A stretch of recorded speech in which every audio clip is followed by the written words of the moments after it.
အခုဒီကနေ့ဘုံဘုံကအဘယ်ဇက်တော်တွေကနေယူပြီးတော့ပြောကျင်တော့ဆိုတော့ဗုဒ္ဓဘာသာဝင်တွေထဲမှာအလွန်မှအရောက်များတဲ့ထင်ရှားတဲ့ဇက်တော်တွေပေါ့ဇက်တော်ရဲ့နာမည်ကသောနကဇက်ဟုတ်လားသောနကဇက်တဲ့အဲ့ဒီဇက်တော်လေးကိုအကျဉ်းမြင်လေးဘုံဘုံပြောပြမယ်ပြောကျင်တာကတော့ပိစိကဗုဒ္ဓအရှင်မြတ်ကြီးဟောတဲ့တရားကိုတဆင့်ပြန်ဟောခြင်းလို့ပြောကျင်တာပါဟုတ်လားအဲ့တော့တခုသောဘဝတုန်းကဘာကြောင့်ဒီဇတ်တော်ကိုမြတ်စွာဘုရားဟောတာလဲဆိုတော့မြတ်စွာဘုရားရဲ့မြင့်မြတ်သောတောထွက်ခြင်းကိုယဟန်တော်တွေကချီးမွမ်းတဲ့အခါမှာငါအခုမှသာလေမြင့်မြတ်သောတောထွက်ခြင်းဖြင့်တောထွက်ခဲ့ဘူးသေးတာတောထွက်ခဲ့တာမဟုတ်ဘူးဟိုနုစဉ်ကာလတုန်းကလည်းငါတောထွက်ခဲ့ဘူးတယ်လို့မြတ်စွာဘုရားရဲ့မြင့်မြတ်တဲ့တောထွက်တော်မူခြင်းနိခမပါရမီကိုအကြောင်းပြုပြီးတော့ဒီဇတ်တော်ကိုဟောတာတဲ့ဒါလေးလေးထည့်ပြီးတော့ပြောရမယ်ဟုတ်လားအဲ့ဒါတခုသောဘဝတုန်းကဘုန်းတို့ရဲ့ဘုရားလောင်းကြီးကနော်မင်းသားလေးတယောက်ဖြစ်တယ်အရိဏမမင်းသားနော်သူ့မှာအလွန်မှယဉ်နီးတဲ့ကစားပေါ်ကစားဘက်တငယ်ချင်းတယောက်ရှိတယ်ပရောဟိတ်ပုံနာကြီးရဲ့သားသောနကလူလင်တဲ့အလွန်မှခင်မင်ယဉ်နီးတယ်ပေါ့ဘုရားလောင်းရဲ့နာမည်ကအရိဏမနော်တငယ်ချင်းရဲ့နာမည်ကသောနကတဲ့အဲ့ဒါရွယ်ရောက်လာတဲ့အခါကျတော့မိဘတွေကတက္ကသိုလ်ပြည်ကိုပညာသင်လွှတ်တယ်အဲ့ဒါပညာသွားသင်ကြတယ်ပညာစုံတဲ့အခါကျတော့တိုင်းပြည်ကိုပြန်တယ်ပြန်တဲ့အခါမှာအလွန်မှตาရဝါပြောတဲ့တိုင်းပြည်တစ်ခုကိုသူတို့ဝင်ကြတယ်တဲ့ဝင်ကြတဲ့အခါကျတော့သူတို့ရဲ့ရုပ်ရည်သူတို့ရဲ့ပုံမှန်တရံသူတို့ရဲ့အနေအထားကိုကြည့်ပြီးတော့နော်အလွန်ခမ်းနားတဲ့ကြီးကျယ်တဲ့အိမ်တဲ့အိမ်ကသူတို့ကိုနှုတ်ကနာစွမ်းကျွေးဖို့ဖိတ်တယ်အဲ့ဒါနဲ့သူတို့အဲ့ဒီအိမ်ကိုနှုတ်ကနာစွမ်းစားဖို့လို့နှုတ်ကနာထမင်းစားဖို့လို့ဖိတ်ကြတာခံရလို့သူတို့အဲ့ဒီအိမ်ကိုသွားတယ်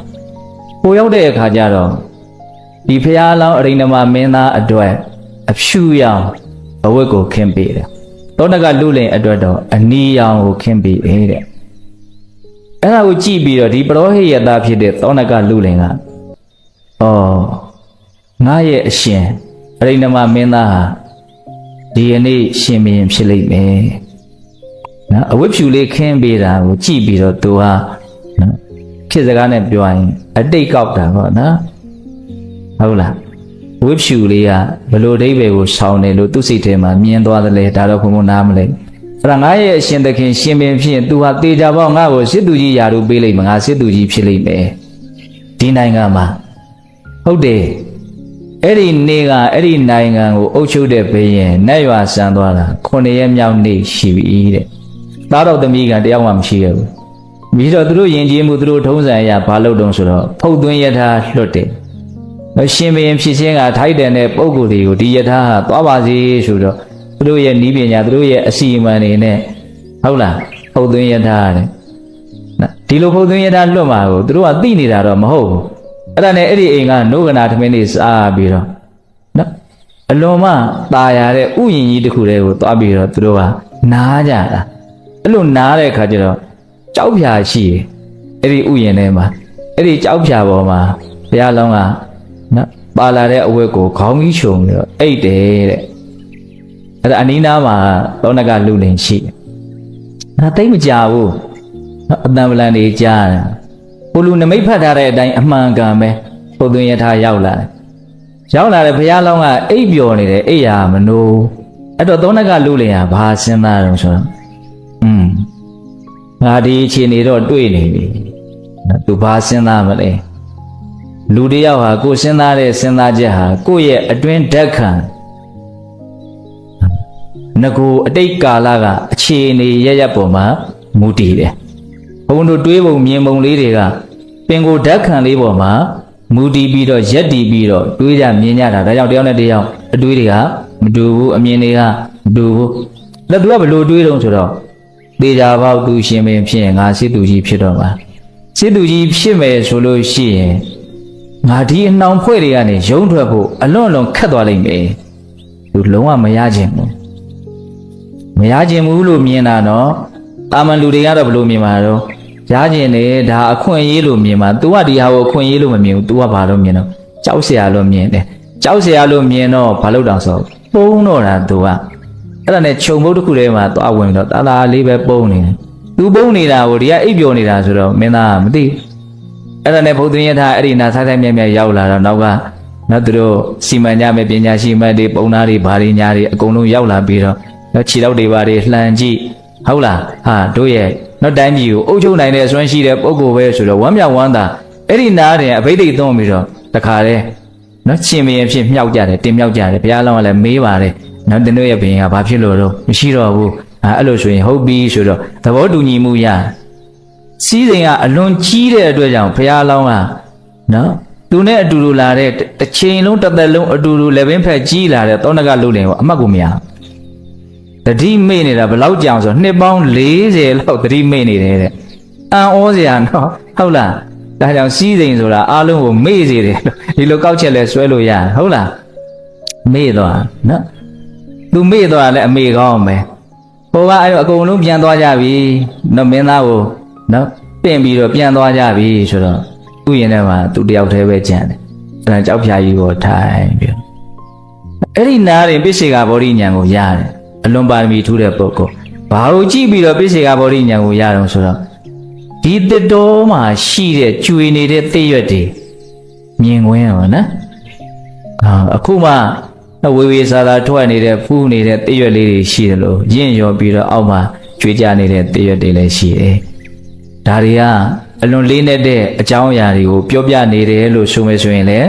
ဆိုလို့ရရနော်ဟုတ်လားအခုလူလောကကြီးကလည်းအဲ့ဒီတစ်တော်တော်နဲ့ဘာထူးမှလဲ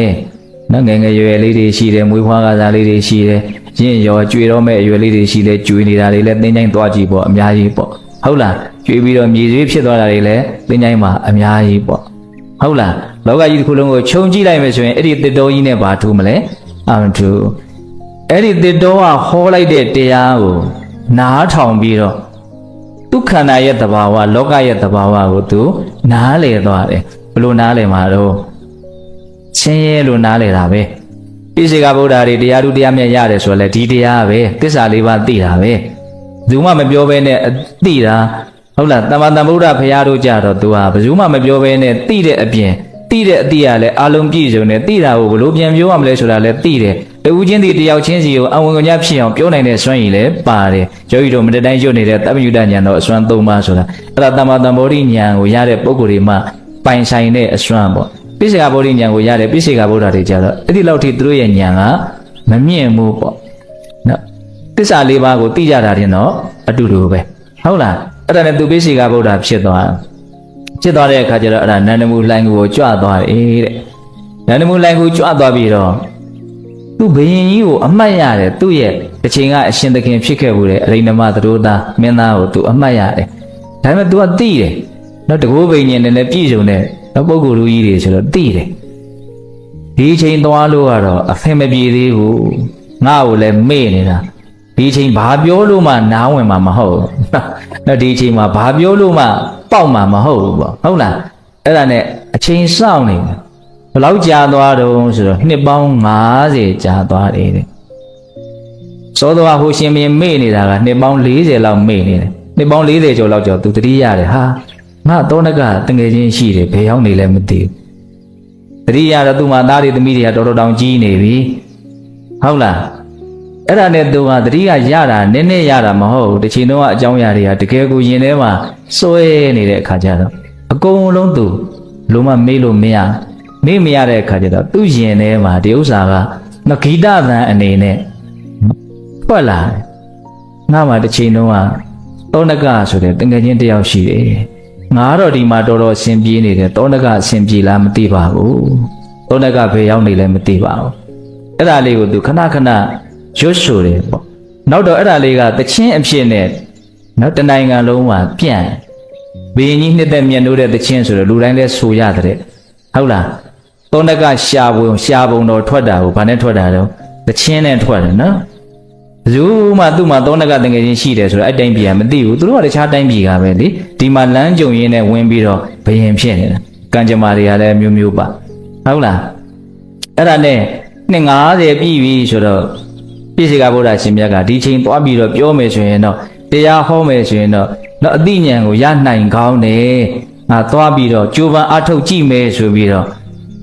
ဇန်ရင်စည်းပြီးတော့ကြွလာတယ်တဲ့ကြွလာပြီးတော့အဲ့ဒီဥယျာဉ်ထဲမှာဒီကြောက်ဖြာကြီးပေါ်မှာပဲသတင်းသုံးနေအဲ့ဒါကလေးတယောက်ကထင်းခွေရင်းနဲ့အဲ့ဒီတောထဲမရောက်မလဲရောက်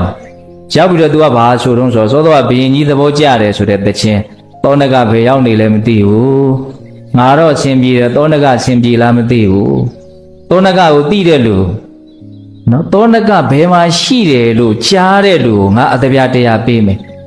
သောနကဘယ်မှာရှိတာကိုမြင်ခဲ့တဲ့လူကိုအတပြားတစ်ထောင်ပေးမယ်ငါတချင်းထဲမှာအဲ့ဒီအိဗေကလည်းပါသေးတယ်အဲ့လိုမျိုးဆိုတဲ့အခါကျတော့သောနကပြည့်ရှိကဗုဒ္ဓအဲ့ဒီကလေးကိုခေါ်တယ်မင်းတော့အတပြားတရားမကဘူးတစ်ထောင်ရတော့မှာဟာဘာဖြစ်လို့တော့ဒီတချင်းကိုငါပြန်ပြီးတော့ဟောအုပ်အနေနဲ့အဖြေအနေနဲ့ပြန်ပြီးတော့သင်ပေးမယ်အဲ့ဒါဘယင်ကြီးတွေသွားပြီးတော့မင်းဆိုပြအဲ့ဒါဘယင်ကြီးရှာနေတဲ့သောနကငါပဲအကုန်ရှင်းပြပြီးတော့ဒီကလေးကိုရွတ်ဆိုဖို့ဂါထာသင်ပေးလိုက်တယ်တချင်းသင်ပေးလိုက်တယ်တချင်းနောက်ထပ်အဖြေတချင်းတစ်ပုဒ်ရေးပေးလိုက်တယ်ဆိုရပါစို့ဟုတ်လားအဲ့ဒါနဲ့အဲ့ဒီကလေးကဝမ်းမြောက်ဝမ်းသာအိမ်ပြန်သွားပြီးတော့မေကိုပြောတယ်တဲ့ဟာသူတို့ကလွန်ဆင်းရတာကိုဒီနေ့ကစားပြီးကျတို့ချမ်းသာပြီးဘာလို့ဆရာမလို့တော့ဘူးတခါတည်းဝက်ကောင်းစားလက်ဝက်ပြီးတော့ဘယင်ဒီကိုသွားတယ်ဘယင်နဲ့အတူနောက်တချင်းကိုအတုံးလက်ပြန်ပြီးတော့ဆိုမဲ့လူလင်တယောက်ရောက်နေပါတယ်အကြောင်းကြားတဘယင်ကြီးကလည်းခေါ်တဲ့ခါကျတော့ကိုင်းမင်းကငါနဲ့ဆိုရင်တာကိုင်းဆိုကွာဆိုတော့ဒီလိုမဆိုရင်ဘူးတဲ့အိမ်ပြည်မှာရှိတဲ့လူတွေအကုန်လုံးစည်းဝေးပြီးတော့နန်းရင်ပြင်မှာတကယ်ကိုကြီးကြီးကျယ်ကျယ်ခန်းခန်းနားနဲ့ဆိုရင်တာဟုတ်လားအဲ့တော့ဘယင်ကြီးကလည်းလိုက်လျောပေးတယ်စီမံပေးတယ်အဲ့ဒါနဲ့တချင်းအပြိုင်ဆိုရတယ်ဆိုရပါဆိုအဲ့တော့သောနကဘယ်မှာလဲနော်သောနကဘယ်မှာရှိတယ်ဆိုတော့ကြားတဲ့လူ100ရမယ်သိတဲ့လူ1000ရမယ်မြင်ခဲ့တဲ့လူ1000ရမယ်အဲ့တော့ तू သိခဲ့တယ်မြင်ခဲ့တယ်သောနကအရှင်မြတ်ဟာဥယျာဉ်ထဲမှာရှိနေတယ်ဟာအဲ့တော့ဘုရင်ကြီးကအလွန်မှကိုတွေ့ကျင်သွားတာနော်စိတ်ကိုမထိနိုင်ဘူးအဲ့ဒါနဲ့တခါတည်းအချမ်းရံနေချမ်းရံပြီးတော့ဥယျာဉ်ထဲမှာသောနကအရှင်ပြည့်စေကဗုဒ္ဓရှိတဲ့နေရာကို तू ရောက်လာတယ်ရောက်လာတဲ့အခါကျတော့သူ့စိတ်ထဲကလိုဖြစ်သွားတယ်ဆိုတော့တစ်ပင်အောင်မှာနော်ဝတ်ထားတဲ့သင်္ကန်းကလည်းပဲတောက်တောက်ပြောင်ပြောင်ဟုတ်ဟန်မတူဘူးဟုတ်လား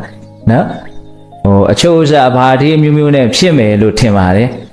တိုင်းလေးထိုင်နေတော့ဘုရင်ကြီးကဘလို့ပြောတာတော့သူပြောတဲ့စကားခံကျင်စရာမကောင်းဘူးအဖေမရှိအမေမရှိအပေါင်းအသင်းမရှိပေါင်းဖော်မရှိတစ်ပင်အောင်မှာတယောက်တည်းကြံတွေးပြီးတော့ဘာလို့မှိုင်းနေတာတော့တဲ့သူ့စိတ်ထဲကတဏှာလိုမြန်ပြောဖြစ်သွားသလားတော့လေမသိဟုတ်လားတော့အရာအလုံးကအပေါင်းဖော်တွေဝိုင်းလေနေမှအဆင်ပြေတယ်လို့အများစုကလည်းနားလည်ထားတာဟုတ်လားဟိုမှာတယောက်တည်းဘာအပေါင်းဖော်မှမရှိအဲ့လိုမျိုးပြောတဲ့အခါပြည့်စေကဗုဒ္ဓအရှင်မြတ်ကနင်းကြီးတဲ့ငါမှာလောကုတ္တရာတရား9ပါးတည်းကိုတော့အာယုံပြုเสียအလွန်မွန်မြတ်တဲ့ငြိမ်သက်တဲ့ချမ်းသာတဲ့တရားတွေရှိတယ်ငါအထီးကျန်တဲ့လူမဟုတ်ငါအပေါင်းဖော်မဲ့နေတဲ့လူမဟုတ်ငါရဲ့စိတ်မှာအကောင်းဆုံးအပေါင်းဖော်တွေရှိနေတယ်လူသားမနေမြင်နိုင်မလား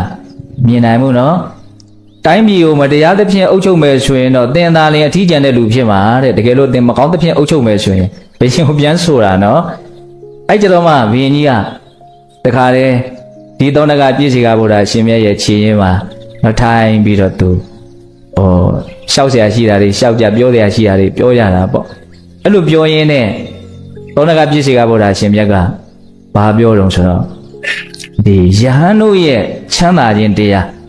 အမှန်သူ့ရဲ့တငယ်ချင်းကိုယဟန်ပြုစေခြင်းတာအသက်လည်းကြီးလာပြီဟုတ်လား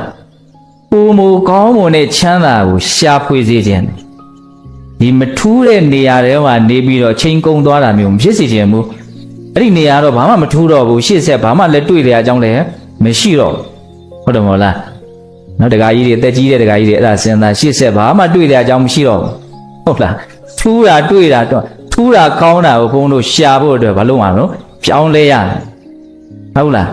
အခုရှင်ဘုရင်ကိုအဲ့လိုဖြစ်စေခြင်းလို့ तू ကဘာအကြောင်းကိုပြောတာဆိုတော့ယဟန်နေရဲ့အကြောင်းကိုပြောတာသူ့အကြောင်းသူပြောမှာပေါ့သူများအိမ်မှာနော်ဒီစားဖို့တောက်ဖို့အတွက်တောင်းရမ်းပြီးတော့စားတယ်ဆိုပေမဲ့လို့ယဟန်နေရဲ့ဘဝဘလို့ချမ်းသာတယ်လဲဆိုတာကိုယဟန်နေရဲ့ချမ်းသာခြင်းရှင်မျိုးအဲ့ဒီမှာပြောရတယ်ဟုတ်လားဘာမှသူမိသိသိထားတာမရှိတဲ့အတွက်ကြောင့်နော်မြို့တွေရွာတွေမီးလောင်ပြီဆိုရင်လည်းဘာပစ္စည်းမှမရှိတော့မီးလောင်မှလည်းစိုးရင်တည်းမလိုဘူးတဲ့အဲ့ဒါလည်းပါသေးတယ်ဟုတ်လားနော်သူများလူတဲ့ဆွမ်းအေးအေးလေးစားပြီးတော့ဒီဆွမ်းအေးအေးလေးစားရတာကလည်းပဲယဟန်နေရဲ့ချမ်းသာခြင်းတစ်မျိုးတဲ့နော်ငှက်များလိုပဲခုနသွားခြင်းနဲ့ဆိုရင်ဘာမှလှည့်ကြည့်စရာမလိုသွားလိုက်ရုံပဲဒီနားလာခြင်းနဲ့ဆိုရင်လည်းဘာမှလှည့်ကြည့်နေစရာမလိုလာလိုက်ရုံပဲအဲ့လိုလွတ်လပ်တယ်ဆိုတာကိုကလည်းယဟန်နေရဲ့ချမ်းသာခြင်းတစ်မျိုးတဲ့အဲ့ဒါရှင်းမျိုးလုံးတော့ဘုံဘုံကလည်းမပြောနိုင်တော့မမှတ်မိဟုတ်လားအဲ့လိုမျိုးယဟန်နေရဲ့ချမ်းသာပုံကိုပြောတဲ့အခါမှာဘုရင်ကြီးက ရှင်ဘုရားတဲ့ရှင်ဘုရားပြောတာတွေကိုသဘောပေါက်ပါတယ်ပေါ့ယဟန်တွေရဲ့ဘဝချမ်းသာတယ်ဆိုတာတပည့်တော်သိပါတယ်ဒါပေမဲ့တပည့်တော်ရဲ့ဒီစည်းစိမ်တွေဟာအလွန်ကြီးတဲ့အတွက်ကြောင့်ဒီအနှောင်ဖွယ်တွေကနေတပည့်တော်ဘယ်လိုမှမထွက်နိုင်ဘူးတဲ့သူကလည်းပုံဝင်လင်းလင်းပဲပြောတာနော်မထွက်နိုင်ဘူးတဲ့အဲ့လိုမထွက်နိုင်ဘူးလို့ပြောတဲ့အချိန်မှာနော်ပြည့်စေကဗုဒ္ဓအရှင်မြတ်ကသူ့ကိုတရားဟောတယ်အဲ့ဒီတရားကတရားဓမ္မတို့အလုံးကြားဘူးတယ်နော်ဟိုနားထောင်ကြည့်လိုက်ရင်ကြားဘူးပြီးသားဆိုတာကိုသဘောပေါက်သွားလိမ့်မယ်သူကဘာနဲ့ဥပမာပေးပြီးတော့ဟောတာတော့ဆိုတော့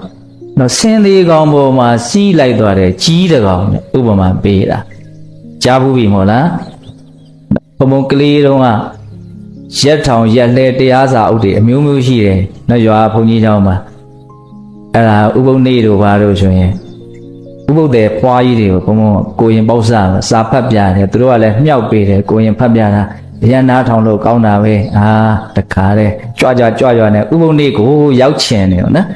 ဟုတ်လားအဲ့လိုဖတ်ပြရတဲ့တရားတွေမှာစင်သေးစီးလိုက်ကြီးမိုက်တရားတော်ငယ်ငယ်တုန်းကဖတ်ပြခဲ့တာကိုအမှတ်ရတယ်အဲ့ဒါဒီတရားပဲဟုတ်လားအဲ့ဒါလေးကိုဘုံဘွားတွေမှာဂါထာလေးတွေရေးလာတယ်အဲ့ဒါလေးတည်တည်ချာချာနာယူကြည့်အောင်နော်ဂင်္ဂာယကုဏပံဒိဋ္ဌဝဝံရှမာနာမဟာနဝေဝါယတောသမစိန်တိအပပင်ညောအစိတတောတဲ့အဓိပ္ပာယ်ကဘာပြောတာလဲဆိုတော့ဂင်္ဂာယကုဏပံဒိဋ္ဌဝဝံရှမာနာမဟာနဝေအလွန်ကျေတဲ့နက်တဲ့မဟာနဝေဆိုတာအလွန်ကျေတဲ့နက်တဲ့ဂင်္ဂာယဂင်္ဂာမြင့်မှာညီကြီးကကျဲကြီးအနဲ့ကြီးဟုတ်လားအဲ့ဒီမှာဝံရှမာနာမျောပါလာတဲ့ကုဏပံစင်သေးကောင်ပုဂ္ဂိုလ်ဒိဋ္ဌဝမြင်၍နော်အပပညောနေသောပညာရှိသောအစိတသောအသိဉာဏ်ပညာတည်းဟူသောစိတ်မရှိသောဝါယသောကြီးမိုက်တကောင်သည်ကြီးကန်းတကောင်သည်သမစိန်တေသည်ကြံစီစဉ်းစားတဲ့နော်အလွန်ကျေတဲ့နဲ့တဲ့ခင်္ဂမြေထဲမှာမျောလာတဲ့စင်သေးကောင်ကြီးကိုမြင်ပြီးတော့ပညာမရှိတဲ့မစဉ်းစားတတ်တဲ့ကြီးတကောင်ကဘာလို့လဲကြံစီစဉ်းစားကြည့်တယ်တဲ့ပညာနဲ့စဉ်းစားတာမဟုတ်ဘူးသူကလောဘနဲ့စဉ်းစားမှာနော်ဘာပြောဘလို့စဉ်းစားတော့ဆိုတော့ယာနိသဝတိတံလက်တံဘခောစာယအနဘကောတတ္ထရတ္တိတတ္ထဓိဝတတ္ထေဝနိရတောမနောငါဒီစင်သေးကောင်ကြီးကိုဒီစင်ကောင်သေးကြီးပေါ်ကိုသွားပြီးတော့နော်စင်သေးရဲ့အသားကိုစားမယ်နော်ရေစားတဲ့အခါမှာရေကိုတောက်မယ်စားရစားတွေလည်းအများကြီးပဲငါဒီစင်သေးကောင်မုတ်ကြီးပေါ်သွားပြီးတော့နော်နားပြီးတော့ဒီဟာကိုစားရင်တော့အလွန်ကောင်းမယ်ဆိုတဲ့စိတ်ကူးနဲ့နော်ယာနိသဝတိတံလက်တံဘခောစာယအနဘကောယာနိသဆိုတာစီးเสียရင်ဟုတ်လားစင်သေးကောင်ကြီးပေါ်မှာစီးပြီးတော့စားလို့ရှိရင်အသားကိုစားမယ်ရေစားရင်ခင်ကာရီကိုတောက်မယ်အသားတွေကလည်းဘယ်လောက်တော့ဘက်ခောစာရအနက်ဘကောသူ့အတွက်အများကြီးမကုံနိုင်မခန်းနိုင်တစ်သက်လုံးစားပါလေပေါ့နော်ငိမ့်နဲ့အလွန်မှသားရတဲ့ကောင်းတယ်ရင်ရလည်းကောင်းလိုက်တာဟုတ်လားစီးเสียရင်လည်းရတယ်စားเสียအစာလည်းအများကြီးတဲ့အဲ့ဒီအတွေးနဲ့အဲ့ဒီပေါ်မှာနာရင်စားရင်နဲ့တတ္ထရတ္တိတတ္ထဓိဝတတ္ထေဝနိရတောမနောတဲ့နေရောညာရောအဲ့ဒီမှာပဲပျော်ပြီးတော့သူ့ရဲ့စိတ်ကအဲ့ဒီမှာပဲမွေ့လျော်ပြီးတော့နေနေတာတဲ့ဒါစင်သေးကြီးမျောပါတဲ့နောက်ကိုသူလည်းပါတော့စီးလိုက်သွားတယ်ဟုတ်လားအဲ့ဒါကိုပြည့်စေကဗုဒ္ဓအရှင်မြတ်ကဂါထာတီဖွဲ့ပြီးတော့နော်မျက်စိထဲမြင်အောင်ပြောတာနော်ငါမှစည်းရရင်လည်းရှိတယ်စားစရာစားတွေလည်းအများကြီးဒါကြောင့်နေရောညရောအချိန်တိုင်းသူ့ရဲ့စိတ်ကဒီမှာပဲပျော်မွေ့ပြီးတော့နေနေတာတဲ့အဲ့ဒီရှင်ကြီးကိုပဲစီးပြီးတော့သူလိုက်သွားတာပေါ့ခါရဏာဂတမန္တန်ဒီပိဝံဘာဂီရထောရကံတံပတ္တဝနစေတယာနိနပလိထဝိဟင်္ဂမောတဲ့အဓိပ္ပာယ်ဘာပြောတာလဲဝိဟင်္ဂမောအဲ့ဒီကြီးမိုက်ဟာနော်နာဂတဆင်းရဲ့အမန္တာနိအသားကိုခါရန်စားလျက်နော်ဘာဂီရထောရကံခင်္ဂါရီကိုပိဝံတောက်လျက်နော်တံပတ္တဝနစေတယာနိဘေးမှာတရိပ်ရိပ်နဲ့လွန်ခဲ့တဲ့တစ်တော်သူကျက်စားခဲ့တဲ့တစ်တော်ဟုတ်လားတစ်ပင်တွေတစ်တော်တွေဘေးမှာနှမြေကမ်းဘေးမှာကြံခဲ့တဲ့တော်အဲ့ဒါကိုကောင်းကောင်းမြင်မာလှည့်ကြနဲ့နတ်ပလိထအဲ့ဒီတစ်တော်ဒီကိုပြန်သွားဖို့သူမစင်သားမိဘူးတဲ့မတွေးမိသူစိတ်ထဲကဒီစင်တွေကောင်ကြီးပေါ်စီးပြီးတော့စားသွားနေရတာကိုပဲစိတ်ဝင်စားနေတယ်ဟုတ်လားခင်္ဂါရီလေးတောက်လိုက်စင်တွေကောင်သားကိုစားလိုက်အဲ့လိုနဲ့သူဟာတစ်တော်ဒီကိုပြန်တန်းသွားကောင်မှသူမတွေးမိခဲ့ဘူးပေါ့အတင်္စဩတ္တရဏီခင်ကပမထံကုဏပေရတံသမုဒ္ဒံဣဇဂါဟာတိအဂတိယထပက္ခိနံအဲ့လိုနဲ့ဒီစင်သေးကောင်ဟာ တော့ဘဲကိုတက်ဆင်းသွားတော့ဆိုတော့သမုဒ္ဒရာတွေကိုတက်ဆင်းသွားတယ်အဲ့ဒါဒီရှင်ဒီကောင်ဘုတ်မှာမွေးလျော်ပြီးတော့မေ့လျော်နေတဲ့ဒီကြီးမိုက်ဟာနော်ငှက်တွေရဲ့တီယာမရှိတဲ့သမုဒ္ဒရာအဂတိယထပက္ခိနံငှက်တွေရဲ့ထောက်ရတီယာမရနိုင်တဲ့နေရာသမုဒ္ဒရာဆိုတာငှက်တွေရက်တီလို့ရတဲ့နေရာမဟုတ်ဘူးငှက်နာစရာနေရာတခုမှမရှိဘူးပေါ့နော်အဲ့ဒီသမုဒ္ဒရာကိုသူဟာလည်းပဲရှင်ဒီကောင်ပုတ်ကြီးနဲ့အတူတူဆင်းသွားတယ်မျောသွားတယ်ပါသွားတယ်တဲ့အဲ့လိုပါတဲ့အချိန်မှာသောစာဘက္ခပရိခိနောဥဒပတ္တောဝိဟင်္ဂမောနပိစ္ဆတောနပုရတောနုဒ္ဒရနောပိဒခိနံအဲ့လိုပါသွားတဲ့ခါမှာနော်ဒီသူစားမဲ့အစားအစာတွေကလည်းကုန်ပြီနော်ကြာသွားပြီလေသမုဒ္ဒရာထဲမှာနော်သူရက်တည်နေတဲ့စင်ဒီကောင်ပုတ်ကြီးကလည်းတဖြည်းဖြည်းနဲ့ယိုယွင်းပြီးတော့နော်စားလို့ကုန်တဲ့ဟာကုန်ပုတ်လို့ကုန်တဲ့ဟာကုန်ဟုတ်လားအကုန်လုံးကတချို့လည်းပဲနော်ခြေထောက်တွေပြုတ်ထွက်တဲ့နေရာပြုတ်ထွက်ဟုတ်လားအကုန်လုံးလှိုင်းလေပုတ်တဲ့အတွက်ကြောင့်အကုန်လုံးဖျို့ဖျက်တဖြည်းဖြည်းနဲ့ဘာဖြစ်လာပြီတော့ပျက်စီးလာသူရက်တည်ခဲ့တဲ့နေရာတဖြည်းဖြည်းနဲ့ဘာဖြစ်လာပြီတော့ပျက်စီးလာအဲ့ဒီဥမာမြင်အောင်ကြည့်ဒီကြီးနားနေတာဒီကြီးမိုက်ကဒကာဓမ္မတို့ဘုံဘုံနဲ့ချွတ်ချွတ်ကိုတူးနေတာဒါကြောင့်မို့ဒီဥမာကိုအသေးစိတ်ဘုံဘုံကနားလေကြည့်စေခြင်းတာဟုတ်လားသမုဒ္ဒရာသူရက်တည်ရာနေရာမဟုတ်သူစားတဲ့အစားအစာတွေကလည်းကုန်ပြီသူရက်တည်ရာနေရာလည်းတဖြည်းဖြည်းနဲ့ပျက်စီးပြီးတော့ရက်တည်ရာနေရာမရှိတော့ဘူးအဲ့တော့ဘယ်နာမှနားစရာမရှိတဲ့အခါမှာ तू ကကြိုးစားတယ်ဘလို့ကြိုးစားတော့နဲရက်တည်စရာနေရာလေးရှိမလားဆိုပြီးတော့အရှိရက်ကိုပြန်ကြည့်တယ်မတွေ့ဘူးအရှိမတွေ့တော့အနောက်ပြန်ကြည့်တယ်အနောက်မှာလည်းမတွေ့ဘူးတောင်ဘက်ပြန်ကြည့်တယ်မတွေ့ဘူးမြောက်ဘက်ပြန်ကြည့်တယ်မတွေ့အဲ့ဒါကိုပြောတာဒီပြည့်စေကဗုဒ္ဓအရှင်မြတ်ကနပိစ္ဆတောနပုရတောနုဒ္ဒရနောပိဒခိနံနော်အရှိအနောက်တောင်မြောက်ပြန်ရင်တဲ့နေရာ तू ပြန်ကြည့်တယ်ဒါပေမဲ့သူ့အတွက်ရက်တည်ရာနေရာနားခိုတဲ့နေရာမရှိဘူးတဲ့ဘလောက်အိမ်ကြီးပြက်နေမလဲပေါ့နော်ဒီပံသောနိစ္စကခင်ကြီးအဂတိယထပက္ခိနံသောစတထေဝပပတ္ထယထာဒုပလကောတထာရက်တည်ရာနေရာမရှိတဲ့အခါမှာပိုပြန်ဒီပြန်နဲ့ပြန်ရင်းနဲ့ तू ဘာဖြစ်လာအားနေလာတယ်ပေါ့အဲ့လိုအားနေလာတဲ့အခါမှာရက်တည်ရာနေရာမရှိပါဘူးဆိုတဲ့သမုဒ္ဒရာရေပြင်ပေါ်မှာပဲ तू ဟာကျသွားတယ်အားတကယ်နေသွားပြီဆိုတော့ तू ကောင်းငင်မှာမပြန်နိုင်တော့ဘူးပေါ့နော်အဲ့လိုနဲ့ तू ဟာသမုဒ္ဒရာရေပြင်ပေါ်ကိုကျသွားတယ်အဲ့လိုကျသွားတဲ့အခါမှာဘာဖြစ်တုံးတဲ့တင်္စသမုဒ္ဒိကမေစ္ဆာကုမိလာမကရာတုတုလေပတရှကာရာခါရင်သူဖာဏမာနဝိပခိကံတုံလုံးနေတဲ့ဖောက်ပြန်နေတဲ့နောက်အတောင်တွေလည်းပြည့်စည်ပြီးတော့ရေထဲမှာမွန်းနစ်ပြီးတော့တကယ်ကိုဖောက်လဲဖောက်ပြန်ဖြစ်နေတဲ့အဲ့ဒီကြီးကိုအိုးတဲ့ငါးတွေလပိုင်တွေမကန်းတွေနော်မိချောင်းတွေအမျိုးမျိုးသောရေမာနေတဲ့သတ္တဝါတွေကပတရှကာရာနှိပ်ဆက်ပြီးတော့ခါရင်သူစားကြကုန်ပြီဟုတ်လားသူ့ကိုတခါလဲစားပလိုက်ကြတယ်ဥပမာနော်အဲ့လိုမျိုးဒီပြည့်စေကဗုဒ္ဓအရှင်မြတ်ကြီးဟာဥပမာပေးပြီးတော့ဒီလူလောကမှာလည်းပဲလူတွေဟာအသက်အရွယ်ရှိတော့မှဒီကာမဂုဏ်အာယုံကိုပဲဒီသားမယားအာယုံပဲဓာရီတွေပဲနှင့်မွန်းပြီးတော့နေရင်းနဲ့ကိုယ့်ရဲ့လွတ်မြောက်ရာလေးနဲ့တဲ့အသိဉာဏ်ကိုရရဒီလိုမုံမြတ်တဲ့အလုပ်တွေပဲစိတ်ဝင်စားပဲနဲ့ဒီထဲမှာပဲအချင်းကုန်ပဲဆိုလို့ရှိရင်ဒီလိုလူမျိုးဟာလည်းပဲဒီကြီးမိုက်နဲ့ဘာမှမထူးဘူးလို့ तू ကပြောကျင်တာဟုတ်လားအဲ့ဒါကို तू ကဒီကာထာလေးနဲ့ပြောတယ်ဧဝမေဝတုဝရာဇရေစင်ကြီးကာမဘောဂိနောဂိဋ္ဌာစေနဝမိတ္တန္တိကာကပညာဝတေဝိတုနော်ဧဝမေဝဣတုသာလျင်တုဝံစရှင်မင်းကြီးဒီ၎င်းနော်အင်ကြီးစတခြားသောသူတို့ဒီ၎င်းကာမဘောဂိနောကာမဟုပါခံစားပြီးတော့နေကြတယ်ဂိဋ္ဌာစကာမဟုပဲတက်မဲ့ပြီးတော့နေကြတယ်အဲ့ဒီပုဂ္ဂိုလ်တွေဟာနဝမိတ္တန္တိအဲ့ဒီကာမကိုစွန့်လွတ်အောင်မှမသိဘူးတဲ့အဲ့လိုမစွန့်လွတ်ဘဲနဲ့နေသွားကြတာဘဝဆုံးတာဆုံးသွားတာအဲ့ဒါတွေကိုမစွန့်လွတ်ဘဲနဲ့မြင့်မြတ်ရာကိုမတက်လှမ်းဘဲနဲ့ဒီတိုင်းပဲနေဒီတိုင်းပဲသေသွားကြတဲ့ပုဂ္ဂိုလ်တွေကိုဉာဏ်ရှိတဲ့ပုဂ္ဂိုလ်တွေကဘယ်လိုပြောလို့ဆိုကာကပညာဝတေဝိတုဒီစကားလုံးလေးတော့ပါအောင်ယူသွားအောင်နော်ကာကပညာဝကြီးပညာမျှတာရှိတဲ့လူလို့ဝိတုသိကြတယ်တဲ့ဉာဏ်ရှိတဲ့လူတွေကဒီလိုလူမျိုးကိုဘယ်ပညာလောက်ရှိတဲ့လူတို့သိရတော့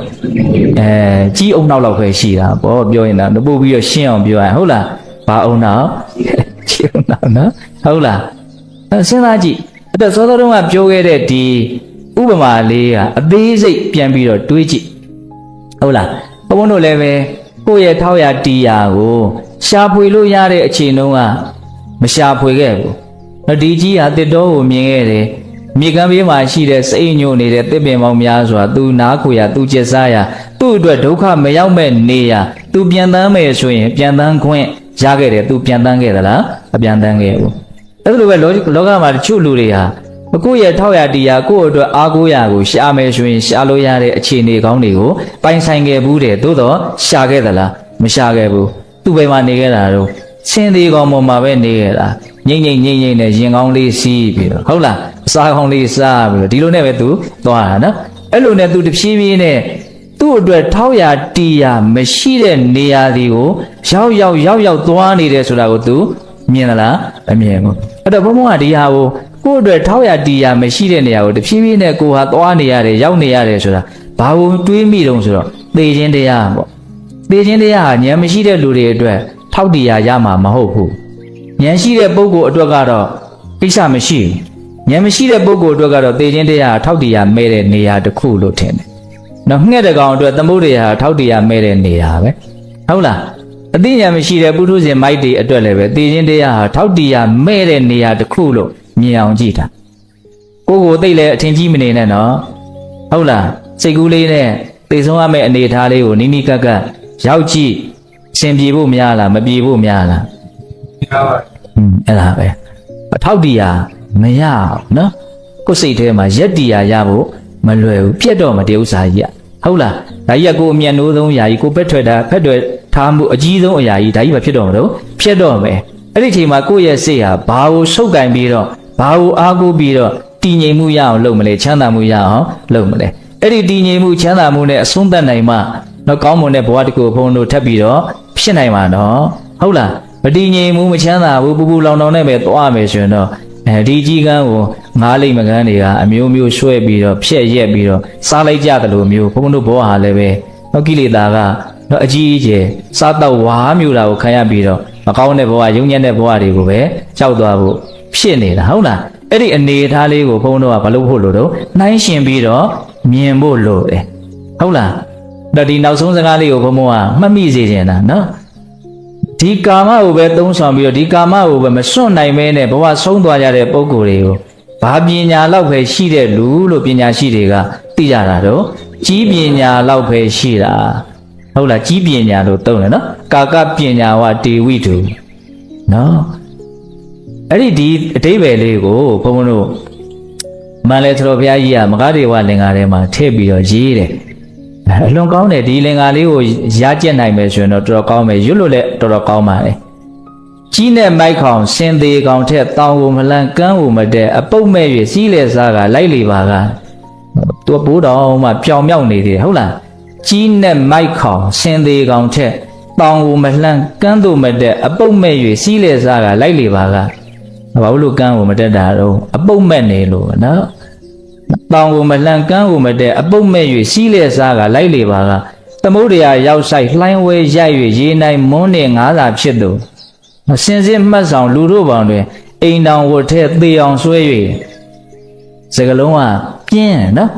ဟိုအဓိပ္ပာယ်တင်ပြင်းတာမို့ဆိုကြီးရဲ့ပညာလည်းလက်ပြားခါလောက်တယ်သူကသုံးထားတဲ့အတန်တွေကလည်းအပြင်းတန်တွေနဲ့သုံးတာ